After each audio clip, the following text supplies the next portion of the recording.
চীনের বর্তমান মেগা প্রজেক্টগুলো শুধু বিশালাকার নয়, এগুলো আক্ষরিক অর্থেই অসম্ভব। আমরা এমন সব ব্রিজের কথা বলছি যা আকাশচুম্বী ভবনের চেয়ে উঁচু, এমন অপেরা হাউস যা কাঠামোগতভাবে অসম্ভব মনে হয়, আর এমন এক খাল ব্যবস্থা যা পুরো মহাদেশ জুড়ে নদীর গতিপথ বদলে দিচ্ছে। এগুলো শুধু ড্রয়িং বোর্ডের নকশা নয়, এগুলোর কাজ বর্তমানে পুরোদমে চলছে। চলুন দেখি চীনের এই অবিশ্বাস্য ইঞ্জিনিয়ারিং বিষয়গুলো।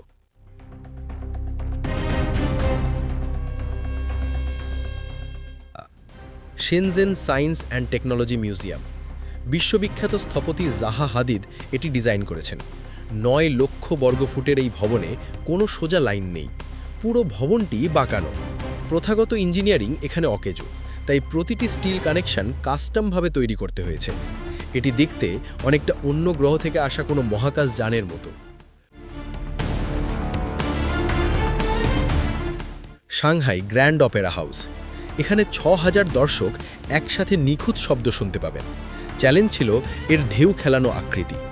সাধারণত কার্ভ সারফেস শব্দকে এলোমেলো করে দেয়, কিন্তু ইঞ্জিনিয়াররা অ্যাকুস্টিক প্যানেলগুলোকে সরাসরি কংক্রিটের কাঠামোর ভেতরেই বসিয়ে দিয়েছেন।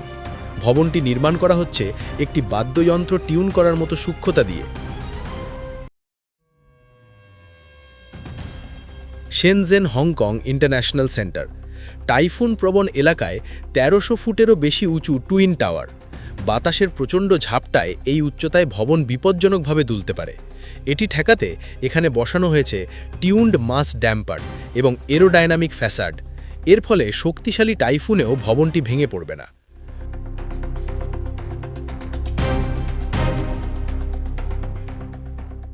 Guangzhou Evergrande football stadium. 1 লক্ষ আসন বিশিষ্ট এই স্টেডিয়ামটি দেখতে একটি ফুটন্ত পদ্ম ফুলের মতো। এর বিশাল পাপড়ি আকৃতির ছাদগুলো কোনো পিলার ছাড়াই ঝুলে আছে। ইঞ্জিনিয়াররা কেবল সিস্টেম এবং কম্প্রেশন রিং ব্যবহার করে পুরো ছাদটিকে স্থিতিশীল রেখেছেন। এটি স্থাপত্যবিদ্যার এক চরম পরীক্ষা। কুজু স্পোর্টস পার্ক ও স্টেডিয়াম। এই স্টেডিয়ামটি মাটির উপরে নয়, বরং মাটির নিচে খোদাই করা হয়েছে। 30,000 আসনের এই স্টেডিয়ামটি দেখতে অনেকটা প্রাচীন আগ্নেয়গিরির গহ্বরের মতো। মাটির নিচের পানির চাপ এবং আর্দ্রতা সামলে এটি তৈরি করা ইঞ্জিনিয়ারদের জন্য ছিল এক বিশাল চ্যালেঞ্জ। Xiongan new area. শূন্য থেকে আস্ত একটি শহর গড়ে তোলা হচ্ছে লক্ষ লক্ষ মানুষের জন্য। 300 বর্গমাইল এলাকা জুড়ে একসাথে হাজার হাজার ভবনের ক্যাক চলছে।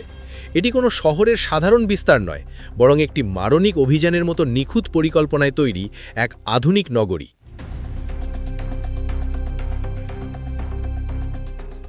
Hainan island.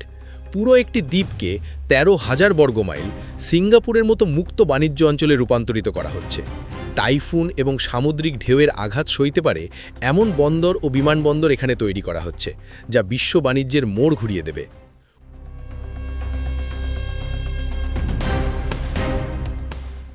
উয়াজিয়াং grand canyon bridge.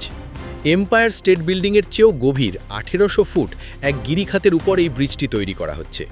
শূন্যে ঝুলে কাজ করা শ্রমিকদের জন্য এটি এক বিভীষিকা। সামান্য 1 মিলিমিটারের ভুল এখানে ডেকে আনতে পারে মহাবিপর্যয়।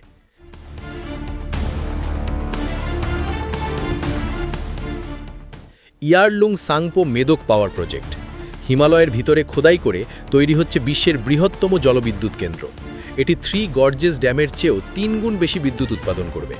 মাটির নিচে বিশাল টানেল খুঁড়ে পুরো একটি নদীকে পাহাড়ের ভেতর দিয়ে ঘুরিয়ে দেওয়া হচ্ছে।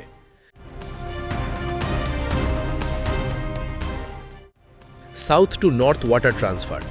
উত্তরের পানি সংকট মেটাতে চীন 1800 মাইল দীর্ঘ খাল খনন করছে। তারা ইয়েলো রিভার বা পিতো নদীর নিচ দিয়ে টানেল করছে এবং বিলিয়ন বিলিয়ন গ্যালন পানি এক প্রান্ত থেকে অন্য প্রান্তে নিয়ে যাচ্ছে। এটি প্রকৃতির প্লাম্বিং সিস্টেম বদলে দেওয়ার মতো কাজ।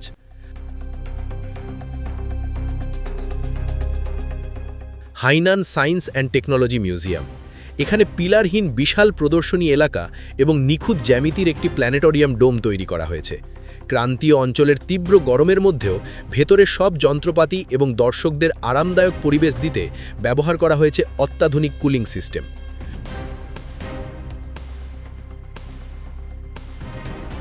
লুক্সি পাম্পড স্টোরেজ পাওয়ার স্টেশন। পাহাড়কে বানানো হচ্ছে বিশাল এক ব্যাটারির মতো।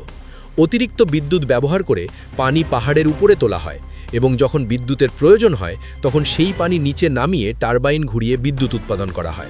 এটি নবায়নযোগ্য জ্বালানি সংরক্ষণের এক জাদুকরী উপায়। এই প্রজেক্টগুলো শুধু নির্মাণাধীন সাইট নয়, এগুলো মানুষের কল্পনা আর ইঞ্জিনিয়ারিং ক্ষমতার চরম বহিঃপ্রকাশ। চীন প্রমাণ করে দিচ্ছে যে সঠিক প্রযুক্তি থাকলে পাহাড় ছিদ্র করা বা নদী সরিয়ে নেওয়া কোনোটাই অসম্ভব নয়।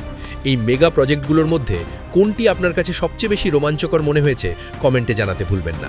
ধন্যবাদ।